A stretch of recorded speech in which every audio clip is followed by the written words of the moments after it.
പ്രഭാഷകന്റെ പുസ്തകത്തിൽ നിന്നുള്ള വായന, അധ്യായം 49. ഇസ്രായേലിലെ മറ്റു മഹാന്മാർ. വിദഗ്ധമായി ചേർത്തൊരുക്കിയ സുഗന്ധക്കൂട്ടുപോലെ പരിമളപൂരിതമാണ് ജോസിയായുടെ സ്മരണ. നാവിന് തേൻ പോലെയും വീഞ്ഞു സൽക്കാരത്തിൽ സംഗീതം പോലെയുമാണത്. ഉത്തമ മാർഗത്തിൽ അവൻ ചരിച്ചു, ജനത്തെ മാനസാന്തരപ്പെടുത്തി, പാപത്തിന്റെ മ്ലേച്ഛത നീക്കിക്കളഞ്ഞു.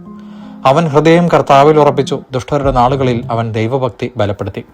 ദാവീദ്, ഹെസക്കിയ, ജോസിയ എന്നിവരൊഴികെ എല്ലാവരും പാപത്തിൽ മുഴുകി. അത്യുന്നതിന്റെ നിയമം അവർ നിരസിച്ചു. അങ്ങനെ യൂദാ രാജവംശം അസ്തമിച്ചു. അവർ അധികാരം മറ്റുള്ളവർക്ക് അടിയറ വെച്ചു, തങ്ങളുടെ മഹത്വം അന്യജനതയ്ക്ക്.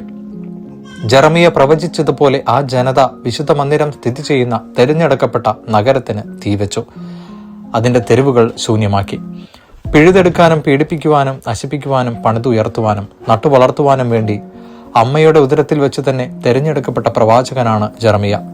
അവനെ അവർ പീഡിപ്പിച്ചു. കെരൂബുകളുടെ രഥത്തിന് മുകളിൽ ദൈവം വെളിപ്പെടുത്തിയ മഹത്വം എസെക്കിയേൽ ദർശിച്ചു.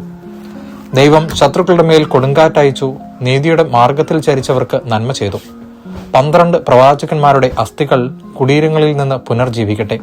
അവർ യാക്കോബിന്റെ ജനത്തെ ആശ്വസിപ്പിക്കുകയും ഉറച്ച പ്രത്യാശ നൽകി രക്ഷിക്കുകയും ചെയ്തു. സെറുബാബേലിന്റെ മഹത്വം എങ്ങനെ വർണ്ണിക്കും? വലത്ത് കൈയിലെ മുദ്രമോതിരം പോലെയായിരുന്നു അവൻ. യഹോസദാക്കിന്റെ പുത്രനായ യെശുവയും അങ്ങനെ തന്നെ. അവർ തങ്ങളുടെ നാളുകളിൽ ആലയം പണിതു, കർത്താവിന്റെ നിത്യമഹത്വത്തിനു വേണ്ടി വിശുദ്ധ മന്ദിരം പണിതുയർത്തി. നെഹമ്യായുടെ സ്മരണയും ശാശ്വതമാണ്.